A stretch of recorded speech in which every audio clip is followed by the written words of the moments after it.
Well, hello everyone, and welcome to another episode of CMPAC Spotlight. Tonight, we're going to talk golf. We have Mr. Calvin Simmons, along with his son, Jared, to focus on Tiger Jr., the show. Welcome, you guys. We got all this gear in here, so you got a lot to say to us about your golf gear, your golf game. So talk to us a little bit about it. Well, since I'm the oldest, I should go first. Sure. I'm the caddy, the manager, the promoter, and the agent. Anything Jared needs for his golf game, I try to think ahead. Now, he's been having these used golf bags sometime off near the golf cane, and I would get him and he would use those things. I decided he needed a new bag with his name on it. So I bought him a new bag. It only cost about $50. It's not leather, it's pleather. Okay, so let's start from the beginning. The show is called Tiger Jr. Everybody knows Tiger Woods, so that is basically what you kind of like biting off of, right? We're talking golf. You have this protege here, and he's supposed to be Tiger Jr. Yes. How did it start? Where did he get his name from? When I first came to CMPAC in 2005, I started off with church stuff, religion stuff. I did not come out here to do any golf at all. Okay. Now, I didn't take up golf till 2000. I was at Johnson C. Smith, and I took up a beginner class. Jared would have been 2 years old then. Okay. I bought him a pair of golf clubs for his birthday. These are plastic clubs from Kmart. Was in the backyard. He threw the ball up in the air and hit it with a club. Like it was baseball. Is that right? Then I saw the light. Okay. I ran in the house and told his mama, we got something special here. And ever since that, 2 years old, I never showed him those kind of things, how to hit a club, anything like Earl did Tiger. He just did it. Wow. I knew he had the gift. So I'm trying to get him decent clubs. I've gotten many teachers over the years. Mm-hmm. Now, as we go through the years and stuff, you learn, you got to know the golfer. You can't be too overbearing, and I can't tell you all the stuff he's done to me and I've done to him. It's like a husband and wife. Go ahead, ask Jared a question. Well, how about father and son? How about that? it's more like husband and wife. Okay. He's already fired me 3 times. Okay, so let's absolutely talk to Jared. What's the story, Jared? You were 2 years old and you started playing golf. And what were you, if you can remember, what were you thinking about golf or sports in general? Well, the first thing I thought was, it was hot. Okay. It was a very hot summer day. We were at a golf course I'm more than familiar. I forgot the name, unfortunately. No problem. But it's in Charlotte. And I was primarily thinking, when am I going to be old enough to hit on the driving range? Because they had the driving range in visible view about 30 meters away from the putting green. And they were hitting the ball so hard that I couldn't see it as a child. And I just thought, when am I going to be like them? Oh, so you were just intrigued by the fact that this sport was, exciting to you? Yes. Or just something that you thought adults could do and you wanted to know when you could be able to do it? Yes. Well, as a kid, I understood golf a lot faster than I did football. Okay. Okay. The ball was a lot easier to track, for one thing. What about whenever you got to be a teenager? Because sometimes when you're in elementary school, things change from when you get to a teenager. Oh. So how did you continue to hone this interest in golf? Well, I used the power of tunnel vision and sticking to what I was good with. Okay. In school, there were a bunch of subcategories that different students had. A bunch of kids preferred soccer, some preferred basketball. I liked golf. None of us really played the sports that others did, which kind of made it cool in a way, and it made it more fun for me. Okay. All right, so Dad, you've seen your son at 2 years old be interested in golf, hit the golf ball, and he's continuing to grow as a teenager, but he's still interested in the sport. And then you decide to marry what you've been doing down here at Access 21 with what he's interested in. I wasn't gonna do any golf at all. One thing on my mind was church stuff. But even coming down to public access, it took a dream to get me down here. Cause I wasn't gonna fool with church folks and how they are. I never did. So I did the church stuff for a while. Then I must have had another dream that I should put the golf on. So I've been following him around since it's been about 5 more years, about 15 years. I've been following him around, filming him, putting him on YouTube, Facebook, Twitter, anything I can do, because I'm the promoter. Well, I saw one of your shows when you started focusing on golf. I saw some of your footage, and it was like you had some OGs, some of the old school guys out on the golf course, and it didn't matter what the weather was like, what was going on. You guys were having a lot of fun. Yeah, that would have been right around the corner at Charlie Sifford, and it might have been another place. It could have been, we could have been in a golf tournament. He would have had to carry the bag, and I would have filmed him. Because he's the player, I'm the caddy. My job is to get him ready, pay the fee, drive him to the tournament, feed him, let him complain to me about what happened or didn't happen, or what I've done wrong. But that particular show that I saw were a lot of older men playing. I didn't see Junior here. So I'm wondering if that was something that you were doing, taking him to those film shoots or some of the games that some of the older guys were playing to kind of get him ready? Most likely he was there somewhere, because he's the main star of the show. Without him, I'm not just. I'll film the old dudes if they're in a tournament with him. But the show now, and it has been always, is to get kids playing golf on TV. Not just him. All kind of kids around the world from 2 to 92 years old, get them playing just for fun. Okay, so let's talk about that. So what do you do out in the community with these youth? In addition to the show, do you go out and like mentor them? He's tried occasionally. I never had the experience to mentor, but there were occasional ones. We primarily went to the first tee often. They gave us tips. Sometimes we may have given them clubs and some tips to go along with them. Okay. I basically get them started chipping and putting. For the first 2 years in golf, you should just play for fun. Let the kids play for fun. Good advice. Don't holler at them. Don't try to tell them how to putt.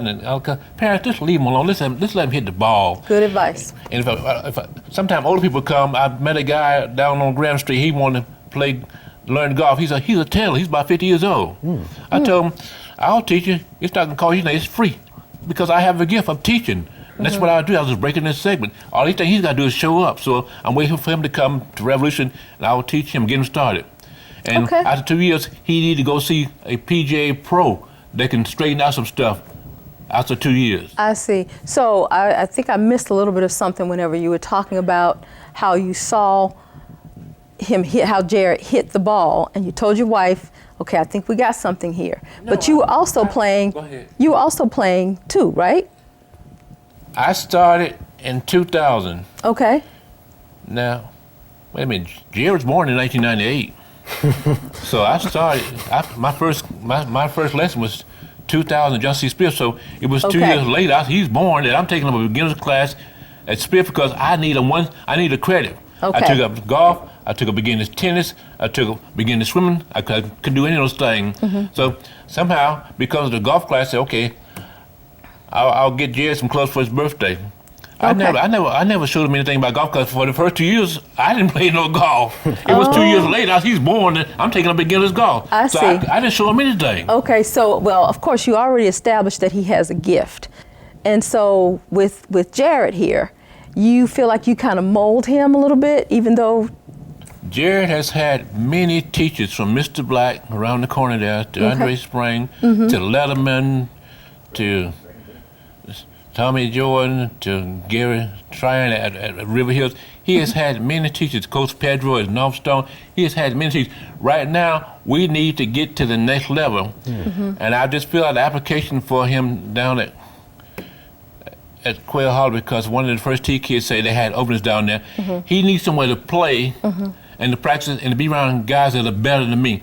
In order to go to the next level, he has to be around a monitor or a PJ person that can show him what he need to do, so we can get the par golf and below.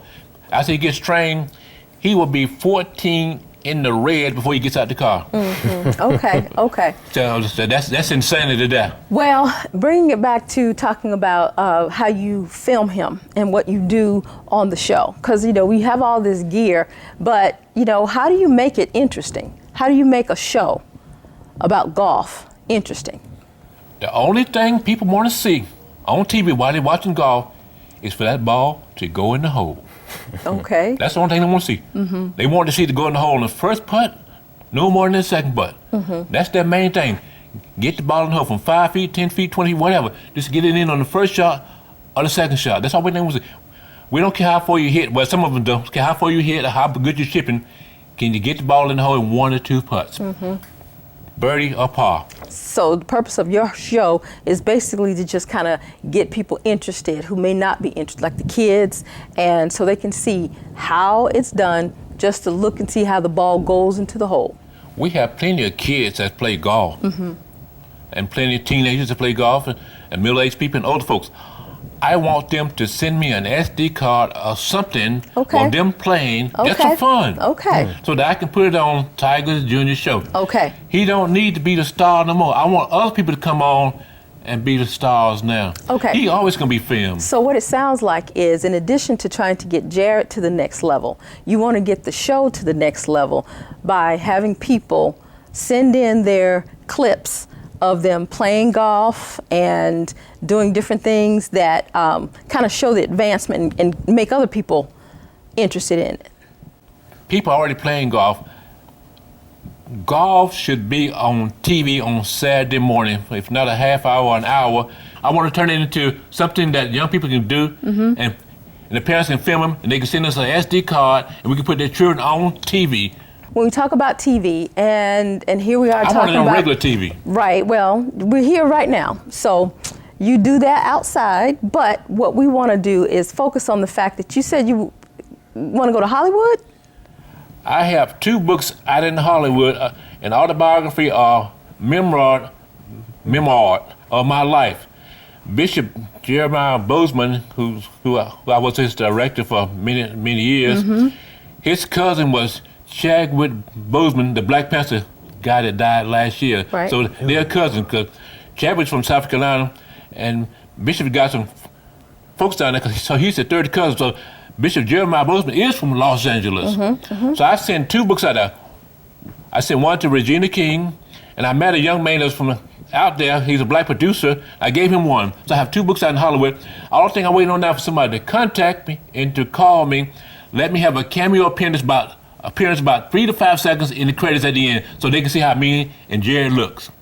So a movie or a documentary will be made of my life. Why? I don't know. I have done nothing special. I'm just an ordinary guy. Well, why? How do I know that? But why would you? What would the documentary focus on? I don't know. Tell us a little bit about your life. What do we want to hear? What do you want people to hear about? I mean, what's in the book? My book is starts in the 50s. I got it decade by decade. 50s, 60s, 70s, on up to 2000. I got the decades my whole life. Tell me a little bit about your life. What's so interesting about Calvin Simmons? I was born a Baptist. I was born wrong. Father and mother didn't get married. Has no effect upon how great I'm gonna be in the millions or the $1 billion I'm claiming I'm gonna be in the future. All right. So I want the children that play golf in life to know that it don't matter where you are around the world, if you don't have but one parent or no parent or absentee parents like I had, it has nothing to do with how great you can be and what you can accomplish. So part of me writing the book is for them. I see. So that desire in you to really let others know that you can be anything you want to, no matter what the circumstances. Especially in America. Yeah. Well, you know what? You're talking this Hollywood, and you talk about your life, and now mentoring Jared and wanting to mentor other kids. That kind of sounds like what. Will Venus Spear, yes. Serena and Venus. I've been watching it. Yeah. Oh, don't think I haven't been watching it. You So know I was thinking with at the house before I came here, they're gonna do a movie about me, just like Serena's and Venus' daddy. Is that what you were thinking? Oh, that's Is what that I was thinking. what you? Oh, that's what I knew. I have known for about 15 to 20 years that one day a movie will be made of me, of my life, or a documentary, and that I would write a book. It's not my will to do that. I did it because a higher power said, you're going to do this, you're going to do it. Okay. A higher power said, you're going to go back to school because you got to learn to write better. I said, I'm not going back to school. A higher power said, you're going back. Okay, and you went back to school? The higher power made me go back, which is the Almighty God himself. I never wanted to write a book, never thought about making no movie or nothing in my life. I just wanted to play golf and be left alone. I never thought about coming on TV to straighten out church folks and all the speaking in tongues they do and being as mean as hateful they are. It's not my idea. It's a higher power that made me come to TV 21. I wasn't coming. I was minding my own business. Okay, all righty. I tried to quit many times. But I now, quit about 3 times. I'm still here in public access. That's about 15, 17. I'm still here. And why did you want to quit? Were you I'm tired. I didn't want to do it. I didn't want to come in the first place. Okay. But divine providence said, you come in there, you're gonna do with the church stuff, then you're gonna do the golf stuff later. It ain't my idea. He made me do this. The Almighty make me do this stuff here.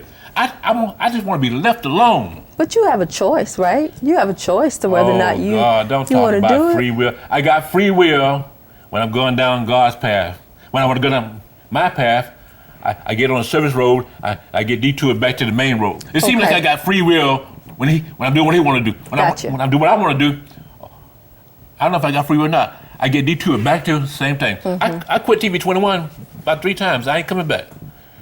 Over 15 years, 70 years, I've quit it. I never left. I still kept on going. Jared, you act like that's the first time you heard that. It sure is. Is it? Yeah, I appreciate this place and all it's done for me. Okay. The ability to just publicize anything legal that is on air. Right. It has to be legal, of course. Right. Well, and also, the platform here is about the freedom of speech, about being creative and being able to share what your passion is. And so it's good that you like golf. It's good that you want to advance in it. And it's good that you are willing to be a part of a show and mentor kids. How have you dealt with a lot of the young people who come up to you? Maybe they've seen you on the show and they come up to you and they talk to you about what they see you do. So how do you handle that?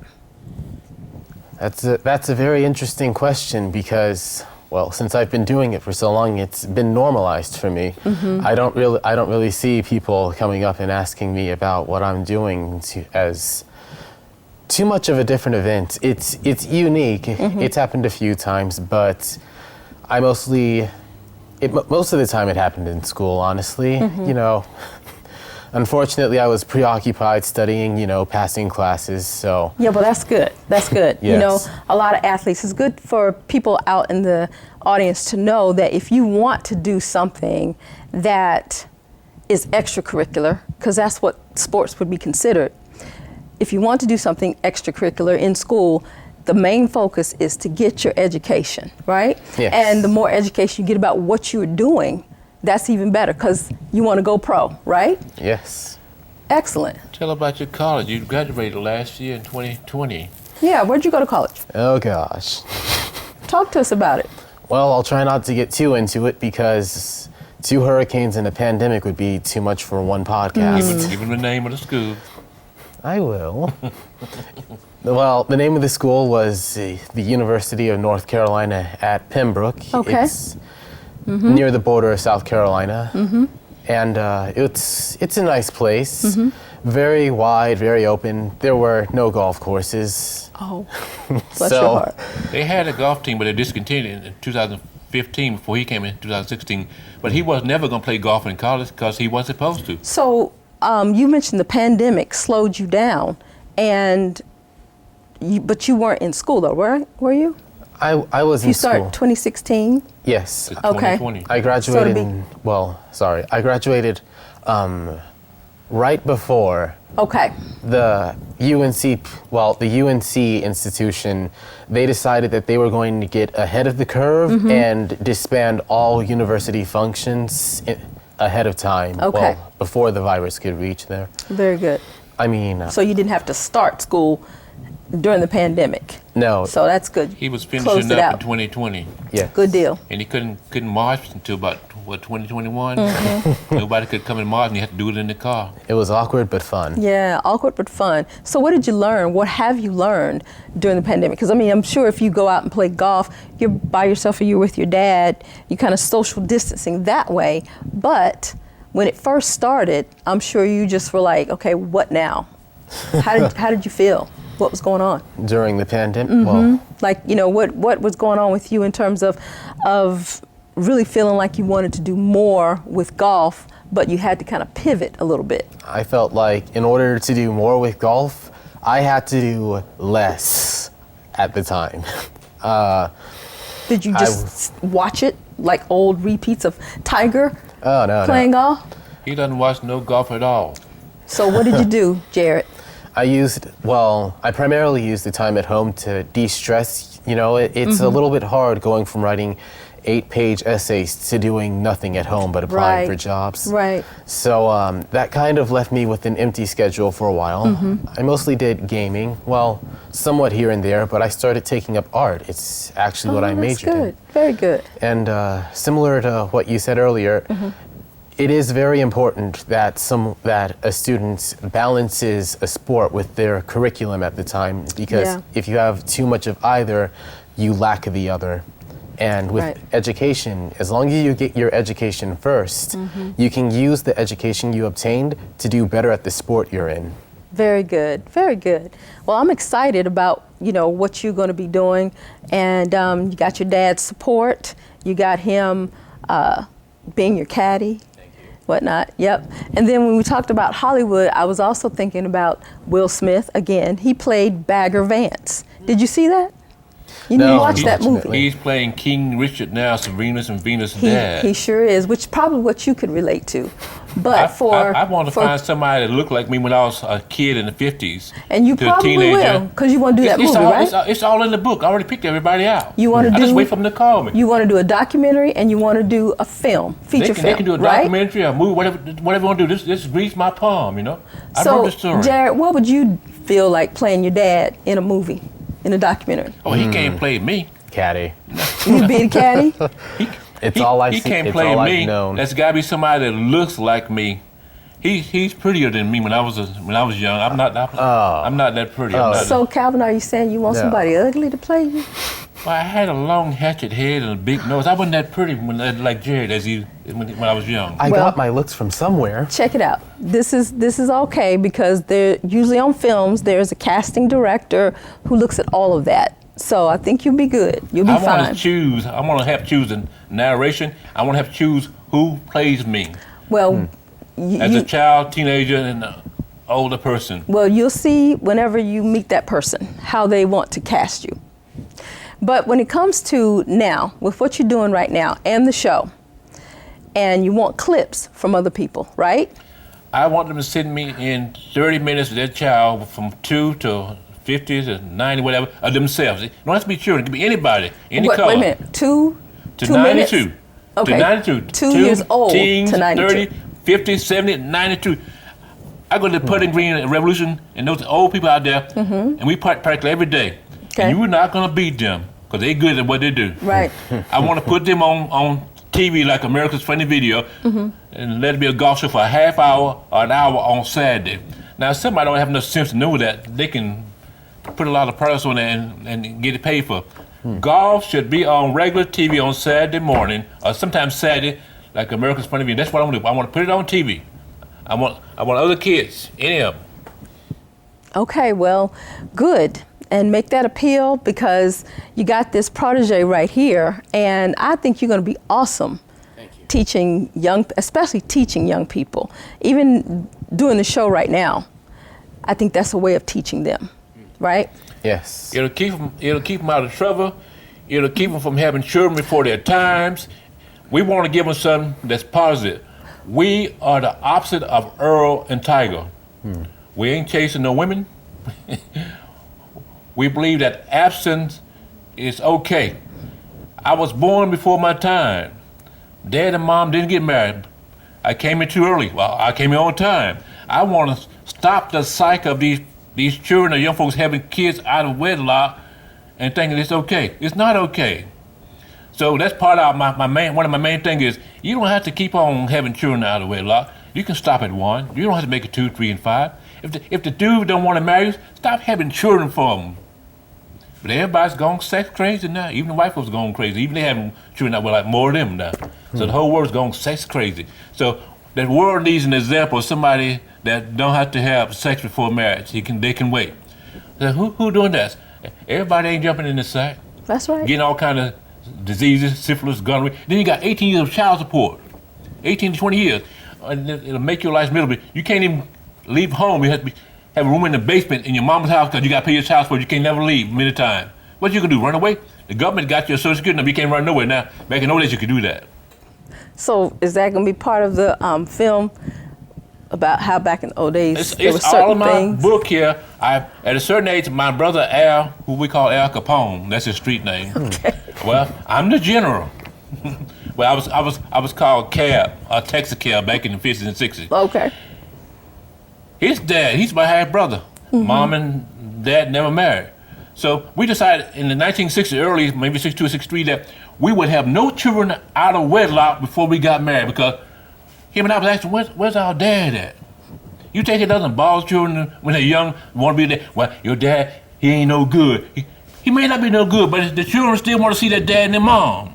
Let me tell you something, Calvin. I wish we had more time, but I think what's going to happen is that movie that you feel like should be made is going to be interesting and filled with passion based on what you're telling us right now. So if you would, tell everyone when your show airs and when they can tune in to Tiger Jr. It airs once a month, and it goes for 30 minutes. So I'm just doing 3 shows. Each month's got one show for a half hour. Okay. I would like to go back to doing weekly shows, but I need more material. I can't keep filming him. I already got him. I want some new stuff. Okay. So TV 21 does reruns, so you can see it anytime. And I understand that this stuff goes around the world, so you'll see it. So that's what I want to do. I want other kids on TV. TV 21, and then to regular TV. And that's my life, my book. I got a date with destiny. So does Derek. Calvin and Jared, thank you both so much for being here, and much success to you, young man. I look forward to seeing all the awesome things that you're going to do and this movie that's going to come out, okay? So thanks for joining us. Remember, there will never be another Tiger Woods, but there'll be a place from it. That's Tiger Jr. Thank you for having us. You're very welcome. Thank you. Thank you guys so much for joining us for this episode of CMPAC Spotlight, and we will see you the next time.